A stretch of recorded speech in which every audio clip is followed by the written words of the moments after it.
morning. It is Thursday, the 4th of December. I'm Méabh Mc Mahon, and this is Europe Today, Euronews' daily live fix of European news and analysis.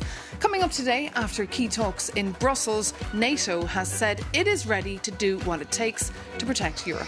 This in response to Vladimir Putin's comments that Russia did not want it, but would be ready for war with Europe. Euronews' correspondent Shona Murray has spent most of the week over at the NATO headquarters outside Brussels and joins me now on set for an update. Good morning, Shona. Maeve. Great to have you with us. Yep. Look, what was said over at NATO? Well, I think that is a very important point that we heard there from Vladimir Putin, saying he would have war with Europe. But Secretary General of NATO, Mark Rutte, said NATO is a defensive alliance. There's no interest in war with Europe, or with Russia, of course. But it will support Ukraine for all its needs. It's also really atop the agenda was the last few days was, of course, these talks with the US and Ukraine and Russia. Not a huge amount of optimism from member states of NATO, saying really that they don't believe that Russia is willing to come to the table. But they are also saying it's crunch time. And really the consensus in NATO was the two most important things are territory and security guarantees. And we're nowhere near that point yet. So all that hope of the last 2 weeks is gone? Well, yeah. I mean, there wasn't a huge amount of hope anyway, but they're saying there's crunch time because at least there is some movement. But yeah, there isn't a huge amount of hope, yeah. And meanwhile, the European Commission said yesterday they will move ahead with that loan for Ukraine using frozen Russian assets, but they don't have Belgium on board yet. No, they don't. They announced yesterday a legal workaround that would help indemnify Belgium against potential risks, major risks that exist for Belgium, because 180 billion euro of those Russian frozen assets are here in Belgium. But the Belgians are saying this isn't good enough and there are still major risks ahead for them. So I asked Secretary General of NATO, Mark Rutte, yesterday what he thought should be done with these assets. We look at Ukraine for next year. If the reparations loan / defreezing the assets or making the assets mobilized, whatever the exact phrase is we are using, if that is not happening, then it is absolutely clear that we need to get the money in another way. And I felt a commitment in the room, first, to see how far we can get. But again, that's on the EU side of town. First of all, to get this done. But there was also a clear understanding that if somehow this is not working out, Ukraine cannot be left alone. Now, the issue, of course, of frozen assets doesn't normally come up at NATO, but this is very important because the US previously in the 28-point plan for Ukraine has said that it might want to use those assets, which is another reason why the EU has come out and said, well, look, we really need to ensure that they stay in Europe. And that's why they have these legal guarantees. So it's a major, major issue for Europe. This will be on the table, I imagine, for the next few weeks. It's going to be huge, particularly at the next European Council meeting in a couple of weeks' time. There's going to be a showdown, as one source said to me. A showdown. So stay tuned to Euronews and to Shona Murray's reporting for that. Thank you so much for being with us here live on Europe Today, Shona Murray. But now, coming up, we'll be joined by Roxana Mințatu, the Executive Vice President of the European Commission. The Romanian socialist politician spent years as Minister for European Funds back home and also had a stint as a member of the European Parliament. And now her wide portfolio includes social rights, skills, quality jobs and preparedness, where she's trying to keep the social agenda alive. Commissioner Mințatu, welcome to Europe Today. Great to have you with us. Pleasure to be here. Good morning. And you're here, of course, because you have a busy day. You're presenting your plan for quality jobs in Europe. And unemployment is down here, but of course quality jobs are scarce. How will you fix this problem? Yeah, we present Europe's strategy for quality employment. We're looking at three directions. First, how do we keep jobs in Europe in key industries and how we create new jobs, looking at the green transition, at the digital transition. Second, how we modernize employment, algorithmic management, AI in the workplace. We really need to do something about that. And third, of course, we need to consider the fairness of jobs, wages, health and safety in the workplace, just to name a few dimensions. And with factory closures and people having to reskill and upskill, how can you help them with this transition, which is difficult? We presented, even in the spring, our Union of Skills, our skills let's say, strategy in Europe, where we proposed a skills guarantee for workers. And now we are starting to pilot it. It's dedicated to the automotive sector and the supply chain, because we see there a lot of restructuring and a lot of shifts due to several, of course, challenges that the industry is facing. And we are testing different models. Let's see what the best scenarios will be. Supporting workers through, of course, skilling, upskilling, reskilling, subsidizing the employer in the context in which we might see the worker moving from a certain industry like automotive to another one, or from a company to another company, or from a branch to another branch. mentoring and all these elements together should be a package that would ensure for automotive skilled workers a smooth transition to a better job or to a similar industry. And what about AI? How will that radically transform the workplace here in the EU? AI is clearly affecting jobs across the world. Some jobs for sure will be transformed or will disappear, and some will be functioning with AI assistance. Our concern is that where we will have AI as a boss, not only as an assistant, we need to create trustworthy environments and trust for SMEs, therefore corporations and for workers to use and work with these systems. And so we are looking to discuss whether we need more minimum regulatory frameworks in Europe.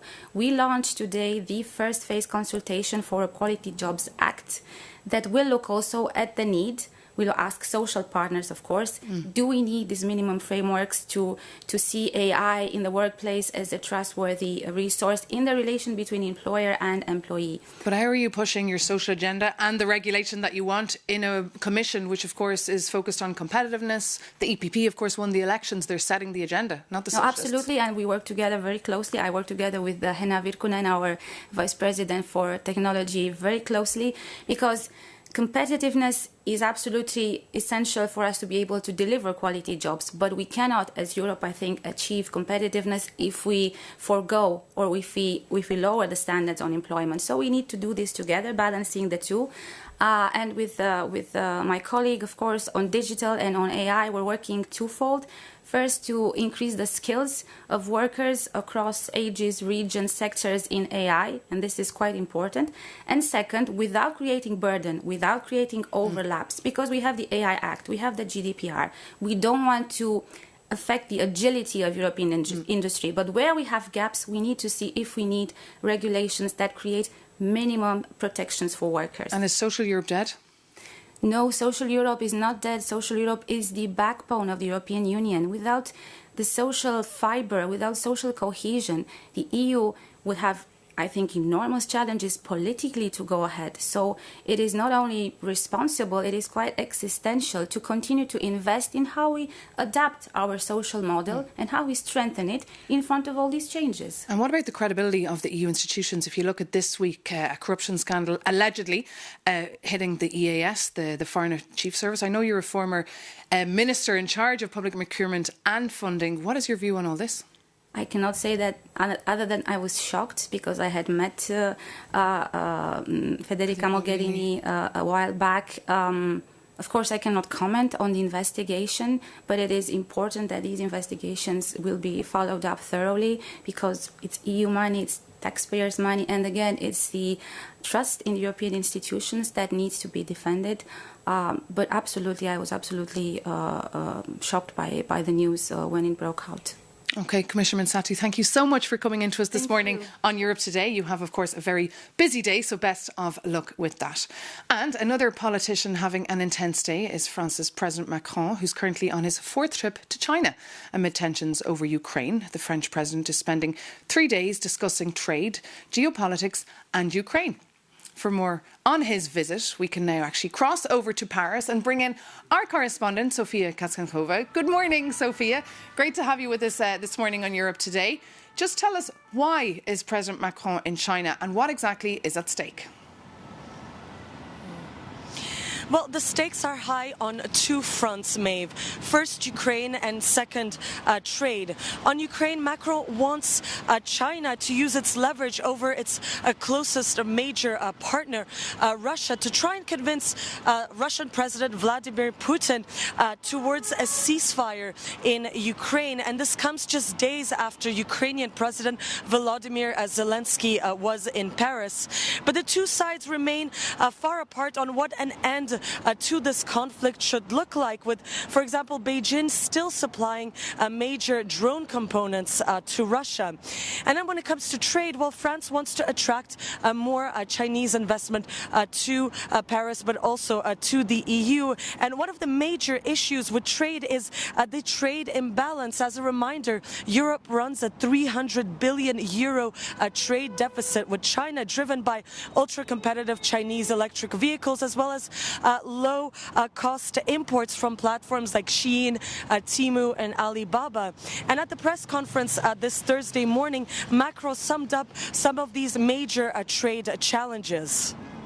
L'Europe et la Chine ont un rôle à jouer pour poser avec the EU and China have a role to play in laying the foundations for a fair and robust economic governance based on the rules rather than the law of the strongest. These imbalances are unsustainable and pose the risk of financial crisis. They jeopardize our ability to grow together. We have everything to gain from a better coordination. À mieux nous coordonner, l'Europe et la Chine ont un rôle à jouer pour poser. So despite these tensions, Macron and Xi Jinping still signed 12 cooperation agreements on bilateral investment, nuclear energy, and even panda conservation. Back to you, Brussels. So what does this mean then for France and, of course, the EU? Because he's representing as well, Sophia, the European Union there. Yes, Maeve, as you said. So for France and the EU, this visit is about balancing a relationship with both a country that they view as a partner, but also a competitor. It's a more, balanced global economy with China consuming more and exporting less, with the EU still maintaining access to the world's second largest economy. And from Macron, it's also important to shape a coordinated European approach ahead of France hosting the G7 summit next year in Evian. And more broadly, this trip also reflects France's and the EU's attempt to present a united but not too confrontational front with China. Back to you, Maeve. Okay, Sofia Kaskankova, thank you so much for that live update from Paris. We'll, of course, keep you up to speed on Macron's visit and any business deals that he clinched. Keep an eye, of course, on Euronews.com. But now it is time to talk about the Eurovision Song Contest. The famous festival is hanging on a thread after the boycott of several countries, including Spain, one of the 5 largest contributors to the Eurovision. They argue that Israel should get the same treatment as Russia, which was excluded in 2022 after Ukraine's invasion. Jakub Janis reports. Oh, the Eurovision. One would say it's a celebration of music that unites the whole Europe. And for some reason, Australia too. But your daily reporter has a different take. To him, it's all about the game of bingo that you play every May with your loved ones. And as at Euronews, we are one big family. So why don't we cast some bets? This year's Eurovision is facing a historic meltdown, with some countries threatening to boycott the party. Why, you ask? You see, there are 2 reasons. Allegations of Israel topping last year's public vote is one. And there is also war in Gaza, which Spain argues crosses a red line. So, here is the grid. If Israel is not excluded, Spain, Slovenia, Ireland and the Netherlands are out. But if Israel is excluded, reports say Germany and Austria would be out then. And as for our friends from Australia, they haven't commented on that yet. And I mean the country down under, not the host country. Sounds a bit complex, doesn't it? The voting happens today and tomorrow in Geneva, where Eurovision bosses will decide the new rules to solve the crisis. So go on, take your bingo cards and guess who will be singing this year. Jakub Janis reporting there for us. Well, this brings this Thursday's edition of Europe Today to an end. Thank you so much for tuning in. For more news in depth, visit Euronews.com. And we'll be back again tomorrow morning, where we'll be joined by the EU Commissioner responsible for housing and energy, Dan Jorgensen. So don't miss that. See you tomorrow on Euronews.